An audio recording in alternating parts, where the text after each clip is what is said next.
یہ سوال اپنی ذات سے کیا جائے کہ یہ علم ہم نے کیوں حاصل کیا۔ اگر نیت خالص ہو تو درس گاہ بھی عبادت گاہ بن جاتی ہے۔ شہرت کو پسند نہ کریں، شہرت سے ڈریں۔ آپ کسی کو دین کے قریب کرنے کی وجہ بنے یا کسی کو دین سے دور کر دینے کی وجہ بنے۔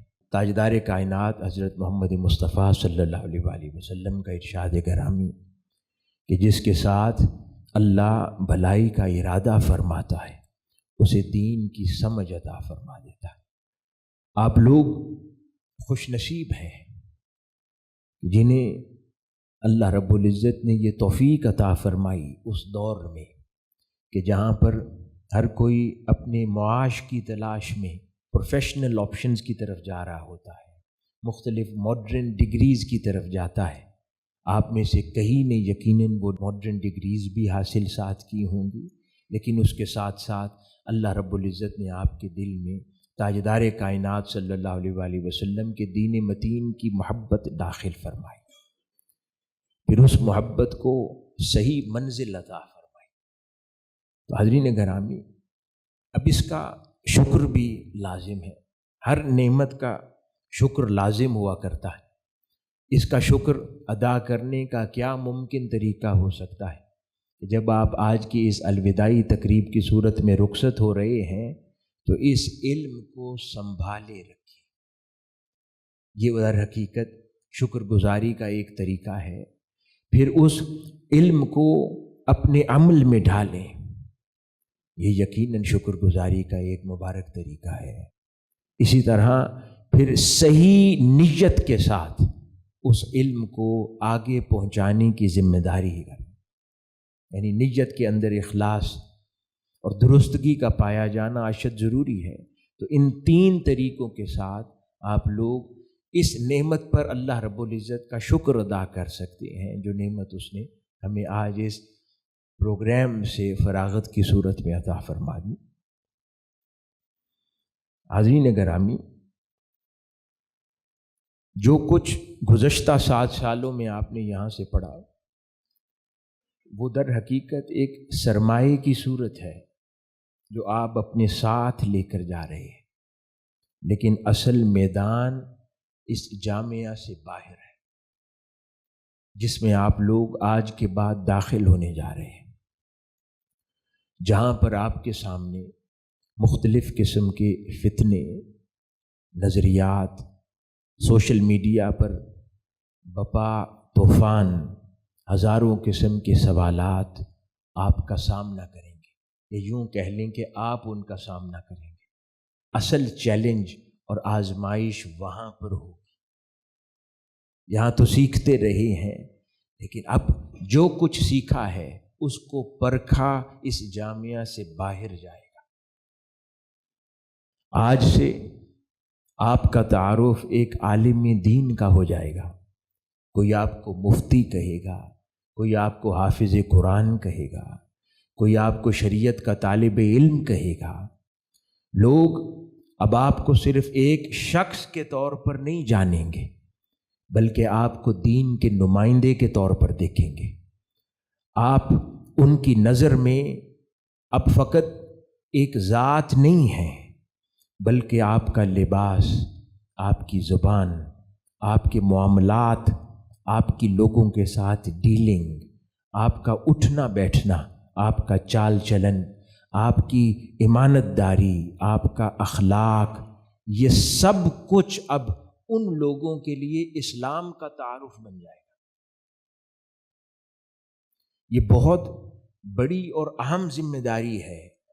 وہ لوگ جو آپ کی طرح ان کتابوں سے واقف نہیں ہوئے یا اتنے سال علم دین کو سیکھنے پہ صرف نہیں کیا، ان کے لیے آپ اسلام کا تعارف ہے۔ ابھی آپ کے ہاتھ میں ہے کہ وہ تعارف ان لوگوں تک کیسا پہنچتا ہے۔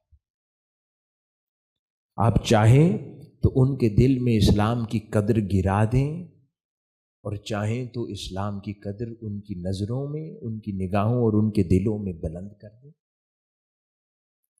اور اس کی جواب دہی بھی یقیناً اللہ رب العزت کی حضور آپ کی ہوگی کہ آپ کی وجہ سے کسی کے دل میں دین کی محبت داخل ہوئی یا آپ کی وجہ سے کسی کے دل سے دین کی محبت نکل گئی، آپ کسی کو دین کے قریب کرنے کی وجہ بنے یا کسی کو دین سے دور کر دینے کی وجہ بنے۔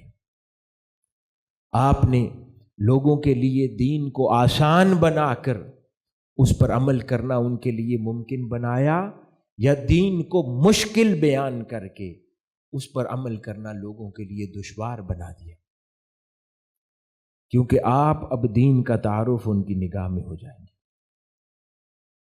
حضرین مکرم،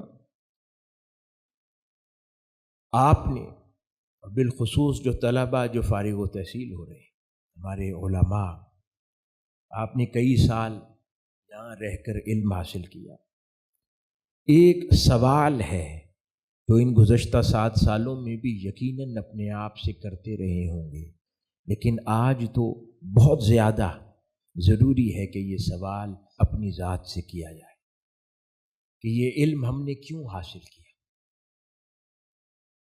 شہرت کے لیے، کسی مسند و منصب کے لیے، یا اللہ اور اس کے رسول صلی اللہ علیہ وآلہ وسلم کو راضی کرنے کے لیے اور خدمت دین انجام دینے کے لیے؟ یہ بنیادی سوال ہے جو ہر انسان کو خود کرنا ہے اپنے آپ۔ تاجدار کائنات صلی اللہ علیہ وآلہ وسلم نے جیسے ارشاد فرمایا کہ اعمال کا دار و مدار نیتوں پر ہے، اور ہر شخص کو وہی ملے گا جس کی اس نے نیت کی ہے۔ تو اگر نیت خالص ہو تو درس گاہ بھی عبادت گاہ بن جاتی ہے، نیت خالص اور درست ہو تو تدریس کا عمل عبادت بن جاتا ہے۔ فتویٰ نویسی دنیا میں سب سے اہم ترین کام قرار پاتا ہے، اور لوگوں کی اصلاح اور لوگوں کے ساتھ معاشرتی تعلقات کا قائم کرنا اللہ رب العزت کے حضور محبوب قرار پاتا ہے۔ لیکن اگر نیت درست نہ ہو، اس کی سمت درست نہ ہو، تو یہی علم بوجھ بن جاتا ہے، زبان سخت ہو جاتی ہے، دل سے نور ختم ہو جاتا ہے، اور علم رکھنے کے باوجود کلام میں تاثیر نہیں رہتی۔ انسان بہت بلند آواز کے ساتھ بہت کچھ زمانے میں کہتا رہتا ہے، لیکن اس کے کہے سے لوگوں کے دل نہیں پگھلتے، اس کے کہنے سے لوگوں کے دل نرم نہیں ہوتے، لوگوں کی اصلاح نہیں ہوتی، لوگوں کے احوال نہیں سنورتے۔ کیوں؟ کیونکہ اس کا علم بوجھ ہوا کرتا ہے۔ اس لیے میں سب سے پہلے اپنے آپ سے اور پھر آپ سب سے یہ بات کہنا چاہتا ہوں کہ اپنی نیتوں کو ہمیشہ بار بار چیک کرتے رہا کریں۔ پہلے بھی کرتے رہے ہیں، اور اب تو اور بھی ضروری ہے کہ جب اس پریکٹیکل لائف میں انٹر ہونے جا رہے ہیں، جہاں پر بہت سارے لوگ، کوئی آپ کی خطابت کی تعریف کرے گا، کوئی آپ کی علمی نکات کی تعریف کرے گا، کوئی آپ کی تصنیف و تالیف کی تعریف کرے گا، کوئی نہ جانے آپ سے محبت، برکت اور اس طرح کے کئی رشتے قائم کرنے کی کوشش کرے گا، تو بار بار اپنی نیتوں کو چیک کرتے رہیں کہ کہیں آج تو بگڑ نہیں گئی، کسی ایسی راہ پر تو نہیں چل پڑے جس کے آگے اب گناہ ہے، جس کے آگے گر جانے کا امکان ہے۔ اور آج ایک چیز جو کہنا چاہتا ہوں، جو شاید آج کے اس رویے سے بالکل مختلف ہے، شہرت کو پسند نہ کریں، شہرت سے ڈریں۔ جبکہ بدقسمتی سے ہم لوگوں کا رجحان کیا ہے کہ ہم نے آج کامیابی کی تعریف شہرت کو قرار دے دیا ہے، چاہے وہ سوشل میڈیا پر ہو، فالوئنگز اور لائکس کی صورت میں ہو۔ ہمارے نزدیک وہ شخص کامیاب ہے، لیکن ہم یہ نہیں دیکھتے کہ جب خبر 4 لوگوں تک پہنچی اور آپ کے گرد اٹھنے والوں، بیٹھنے والوں کا رش بن گیا، اس وقت آپ کی آزمائش اور زیادہ بڑھ گئی۔ اب اپنے نفس کو سنبھالے رکھنا اور دشوار ہو گیا۔ اب اپنے آپ کو اللہ اور اس کے رسول صلی اللہ علیہ وآلہ وسلم کی رضا کی خاطر راہ راست پر رکھنا اور محنت کرتے رہنا اب اور دشوار ہو گیا۔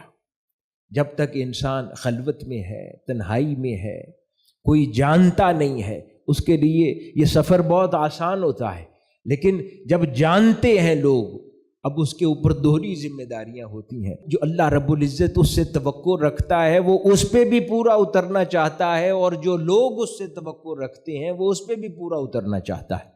یوں اس کی نیت میں اور اس کے اعمال میں ملاوٹ شروع ہو جاتی ہے کہ اب وہ اللہ رب العزت کی توقع پر پورا اترے یا لوگوں کی توقعات پر پورا اترے۔ جب تک وہ لوگوں کی توقعات اس سے نہیں جڑی ہوتی، وہ خالصتاً اللہ رب العزت کی رضا کے لیے ہی کام کر رہا ہوتا ہے۔ لیکن جہاں پر اس کو اب لوگوں کو بھی راضی کرنا ہے، اس کے لیے وہ مرحلہ، وہ رستہ، وہ سفر اتنا دشوار ہو جاتا ہے۔ اس لیے شہرت سے ڈریں،